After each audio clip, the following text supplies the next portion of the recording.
Welcome back to the deep dive. If you're like us, you want that critical, often overlooked knowledge. Yeah, the stuff that separates just being informed from being truly expert. Absolutely. Today, we are shining a very bright spotlight on something really foundational to reproductive success: ovarian blood flow, OBF. OBF, yeah. You might be curious about optimizing health factors in, well, complex biological processes. Or maybe you've just heard circulation thrown around casually in fertility talks. hmm This deep dive is going to show you why OBF is anything but casual.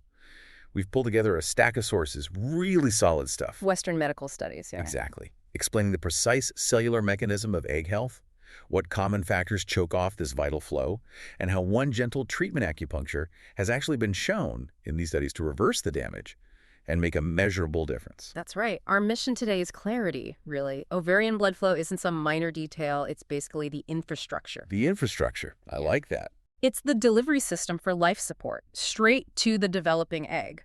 So understanding this flow is absolutely key to understanding the foundational health of the egg itself. And the egg provides the building blocks for the embryo, right? So its quality impacts literally everything that follows: conception potential, embryo development, all of it. Okay, let's unpack this then. Starting with why blood flow is so vital. What exactly are the ovaries doing with it? Okay, so think of the ovary as this highly sophisticated, high-demand nurturing environment, like a little incubator. Right. The eggs, or oocytes, they develop inside these small, fluid-filled sacs. You know them as follicles. Follicles, yeah. And for just one follicle to produce a healthy, viable egg, it needs a continuous, completely uninterrupted supply chain running right to it. Through tiny blood vessels. Tiny, specialized blood vessels. This isn't just general circulation, it's very targeted. So a dedicated delivery system, what's it delivering? It's delivering a whole cocktail of critical elements directly into the follicular fluid, that liquid right around the egg. Number one, absolutely crucial, is oxygen, O2. Makes sense. But it's also bringing nutrients, sugars, proteins for energy, key hormones like estrogen and progesterone for signaling maturation. Telling the egg when to grow up, essentially. Kind of, yeah. And electrolytes, too, those essential minerals that stabilize cell function. Huh. Without strong blood flow, that whole delivery system just collapses. And the sources, they show researchers can actually measure how well that system is working, right? It's not just theoretical. Oh, absolutely not. The science here is incredibly precise. We know good blood flow ensures the follicular fluid has high dissolved oxygen. Okay. And study after study shows a direct link.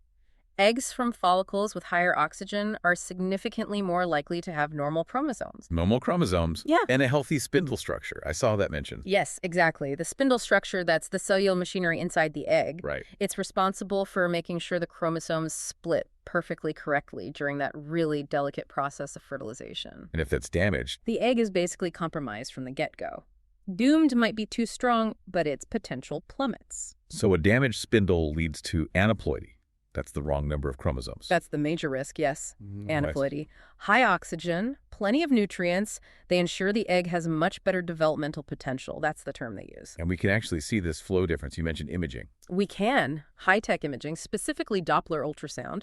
It lets us measure the actual strength and resistance of the blood flow in those tiny ovarian arteries. So you can quantify it. Quantify it, yes. Yeah. And the data confirms. Stronger OBF correlates directly with better follicle growth and just better overall ovarian function. It's visible. And connecting the dots even further, our sources highlighted a specific protein, almost like the body's own marker for good flow, VEGF. Ah, yes. Vascular endothelial growth factor, VEGF. Think of VEGF as the body's construction foreman for building and maintaining the blood vessel network. Okay, the vascular infrastructure guy. Exactly. It's a powerful protein. Promotes the growth of new, healthy blood vessels. So higher natural levels of VEGF mean better vessel density around the follicles. Which means better oxygen delivery. And reliably healthier eggs. It's a key indicator that the nurturing environment is really firing on all cylinders. Okay, here's where it gets really interesting for me, because if this system is so vital and, frankly, so delicate, We need to talk about how it gets compromised, what weakens this flow, Yeah. what turns that nurturing environment into what the sources called a starved environment. A starved environment. That's a good way to put it. There are several major factors, unfortunately. Some unavoidable, some not. Okay, let's start with the unavoidable. Natural aging. OBF just naturally becomes less efficient over time. That's a biological reality. Okay, but then there are the preventable or treatable things. Yes, and that's where lifestyle comes in big time. Like what specifically? Well, excessive alcohol intake, smoking, these are proven to diminish ovarian reserve, partly by damaging those very delicate blood vessels. Makes sense. What about diet? Diet, too. A poor diet impairs oocyte quality, and the research shows it's dose-dependent. Meaning the worse the diet. The more compromised the eggs tend to be, yeah. But probably the most insidious and often treatable cause is stress. Stress. How does that connect directly to blood flow? Chronic stress is a major driver of reduced OBF because it keeps triggering the sympathetic nervous system. The fight or flight response. Exactly. When you're constantly stressed, your body constricts peripheral blood vessels. It's prioritizing central functions, survival. And the ovaries are considered peripheral. In that stress response scenario, yes. So blood flow gets choked off. The body's basically deciding, running from the tiger is more important than making a baby right now. And if that stress is chronic, the restriction isn't temporary, it becomes the norm. Precisely. It becomes a long-term problem, starving the follicles. And you see other factors compounding this too. Like what? Long-term low estrogen levels can impair pelvic circulation. Think early menopause or certain medications. And then there are direct medical traumas. Chemotherapy is notoriously damaging to blood vessels. Right. And sometimes procedures like uterine artery embolization, often used for fibroids, can unintentionally block nearby vessels that are crucial for ovarian supply. So a whole range of things can restrict that vital delivery system, and the result is hypoxia. Hypoxia, chronic low oxygen. That's the critical downstream effect. Tell us about the damage that causes at the cellular level. This is where it goes from just bad circulation to, like, fundamental genetic failure. It really is. Hypoxia is profoundly damaging. It starves the mitochondria, the cell's power plants. Yeah, the energy source. And it interferes with basic cellular mechanics. That low oxygen environment in the follicle, that's where genetic errors just multiply. How so? Well, if the egg is forced to mature under hypoxic conditions, abnormalities in its chromosomes become much more likely. And crucially, that spindle structure we talked about. The chromosome sorter. Exactly. It becomes unstable. It's incredibly sensitive to low oxygen. It's like trying to perfectly zip up a complex jacket while the room is shaking in the dark. Okay, vivid.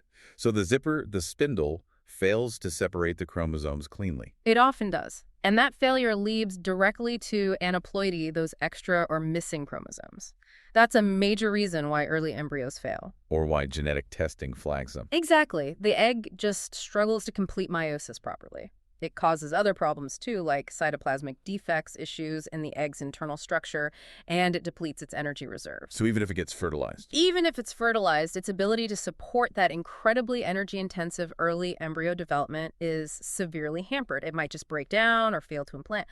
The quality of that single egg cell really dictates the viability of the whole early process. This sounds like it must be a core mechanism, making conditions like PCOS or diminished ovarian reserve even tougher. It absolutely is. In PCOS, for example, you often have chronic hormonal imbalances that can exacerbate poor circulation anyway. And with diminished ovarian reserve, where you have fewer eggs to begin with, and time is critical. Every egg counts. Every single egg counts. Compromised circulation actively sabotages the quality of those precious few eggs. So for managing those conditions, addressing the circulation becomes, non-negotiable. Okay, so we've identified the problem, this hypoxia, this starved environment, driven by restricted blood flow. What's the intervention? Well, if we connect this damage back to the cause, particularly the stress-induced constriction. The sympathetic nervous system being overactive. Exactly. The key intervention isn't just about, say, adding more nutrients externally. It's about reversing that sympathetic constriction, that constant nerve-induced tightening of the blood vessels. Okay. And this is where acupuncture provides a specific and actually extensively studied benefit. Right. So we're shifting from just the plumbing problem to targeting the nervous system that controls the plumbing. How does sticking thin needles in specific spots translate to better blood flow way down in the ovaries? It sounds counterintuitive maybe, but the Western medical studies show it works via a pretty powerful neuroendocrine mechanism. Neuroendocrine. Yeah. Nerves and hormones. Nerves and hormones, yes. By stimulating certain nerves, often points in the lower back or abdomen, you effectively send a signal up to the central nervous system, Telling it what? telling it to dial down the activity of those sympathetic nerves, the fight or flight ones that supply the ovaries and the whole pelvic region. So switching the signal from stressed and restricted to... Through relaxed and open, exactly. The blood vessels dilate. And the sources mentioned a specific technique, low-frequency electroacupuncture. Correct. EA, they call it. Yeah. By adding a very mild electrical stimulation, we're talking really low frequency to the needles, you significantly amplify that calming signal. Okay. It triggers a stronger reflex pathway in those ovarian sympathetic nerves. So it's not just passive relaxation, it's an active, measurable neural modulation. And that delivers that flood of essentials you mentioned earlier. A flood of essentials. More oxygen, more hormones, more nutrients, right to the follicles where they're needed most. Does this help the surrounding area too? Like the uterine lining for implantation? It does, yeah. Studies show electroacupuncture also reduces impedance, which is basically resistance to flow in the uterine arteries. Impedance, like traffic jams on the highway. That's a great analogy. High impedance is like a rush hour traffic jam on the highways leading to the reproductive organs. It restricts the delivery trucks. Yeah. Acupuncture helps clear that traffic. Promoting smoother, higher volume flow throughout the pelvis. Exactly. Better pelvic circulation overall. That sounds like a genuinely holistic improvement then. You're helping the egg develop and preparing the place it needs to implant. What biological improvements do they actually see in women getting this treatment? The benefits are quite broad, especially interestingly in women struggling with PCOS. Oh. When OBF improves, clinicians often see a measurable reduction in ovarian volume and sometimes even the number of cysts. Yeah. And that neuroendocrine effect we talked about, it helps balance critical reproductive hormones like FSH and LH. That sets the stage for more regular ovulation, healthier cycles. But the biggest win is still at the egg level. The biggest win is definitely at the cellular level for the egg itself. Improved circulation directly enhances egg quality.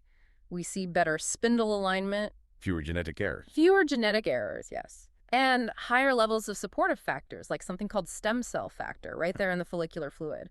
You're essentially turning that starved environment back into the nurturing one it's supposed to be.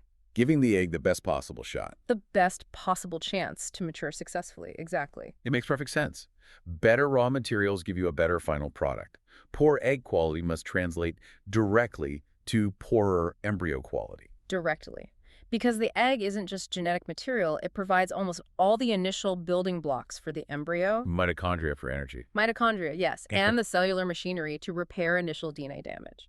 It's the engine room of the early embryo. And when that engine room is compromised by hypoxia, by age, by poor nutrients, it just lacks the energy and the repair tools to fix even minor glitches. Leading to slow-growing embryos or embryos that just stop developing altogether.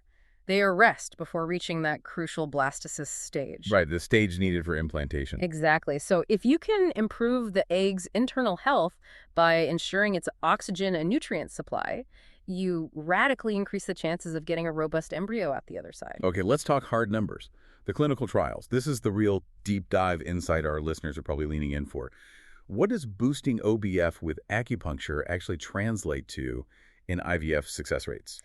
The statistics are pretty compelling, and they've been reproduced in multiple studies. Clinical trials, specifically in IVF patients, show that acupuncture leads to significantly higher quality eggs. Okay. And that results in improved fertilization rates. We're talking jumps like up to 76% fertilization with acupuncture versus maybe 66% without it in some groups. That's a substantial difference. 10% more eggs successfully fertilizing? That's huge. It's a big jump. And the difference in how those embryos survive and develop is also really striking. How so? Well, eggs that develop in hypoxic conditions, or older eggs, they result in far lower rates of high-quality embryos by day 3. Day 3. Okay. Sometimes as low as, say, 33% high quality, compared to maybe 54% in groups with better OBF or acupuncture support. Wow, almost double the rate of good embryo. Nearly double. And that gap often widens by the time you get to the blastocyst stage, that key implantation milestone. You might see only 30% make it versus 50% in the healthier group. So acupuncture isn't just tweaking things slightly.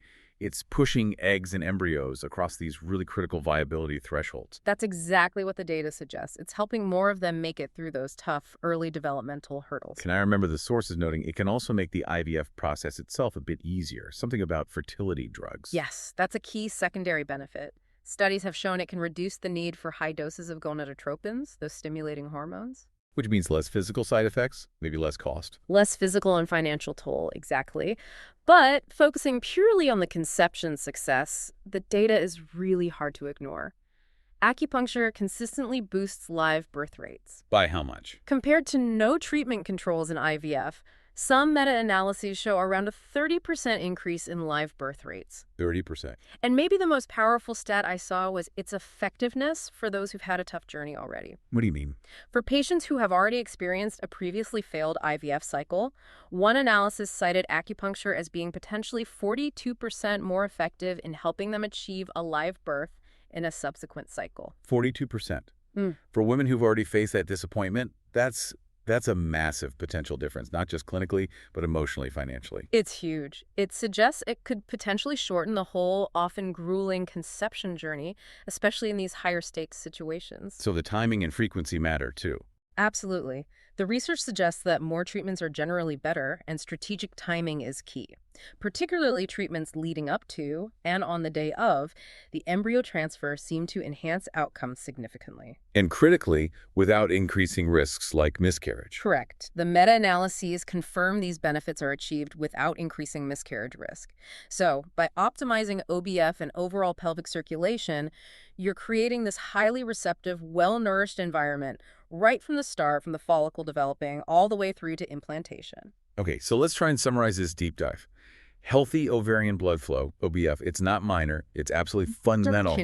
Foundational for egg quality because it delivers the oxygen, the nutrients, the hormones, Yeah, the whole life support system. right. When that circulation is compromised by stress, aging, lifestyle, whatever the egg suffers, real damage, genetic damage, structural damage, mainly due to hypoxia. That low oxygen state. And acupuncture, specifically electroacupuncture, works through this studied mechanism of calming the sympathetic nervous system, Reversing that constriction. increasing the blood supply. And it's clinically shown to enhance that flow, leading to measurably stronger eggs, better quality embryos, and genuinely higher rates of conception success. So what does this all really mean? I think the bottom line from the research is that addressing peripheral circulation, something often dismissed as just, plumbing or a secondary factor, is actually a major lever. A major lever in complex fertility success. Absolutely. By targeting the nervous system's control over that circulation, you can profoundly influence the actual cellular health of the egg itself. Which brings us to a really fascinating closing thought for you, the listener, to maybe mull over. We focused a lot today on oxygen and nutrients, right? And we saw how damaging hypoxia, low oxygen, is to the egg's genetic structure. Now, given that the sympathetic nervous system plays such a huge role in causing that hypoxia by constricting blood flow. Especially under chronic stress. Exactly. Here's the question. What unexplored nutritional factors, or maybe environmental factors, might be equally capable of modulating that same sympathetic nervous system? Things that could influence ovarian blood flow, perhaps significantly, outside of known treatments like acupuncture. That's a great question. What else influences that deep systemic stress response that impacts circulation? Something for you to think about. A potential area for future exploration, maybe even future deep dives.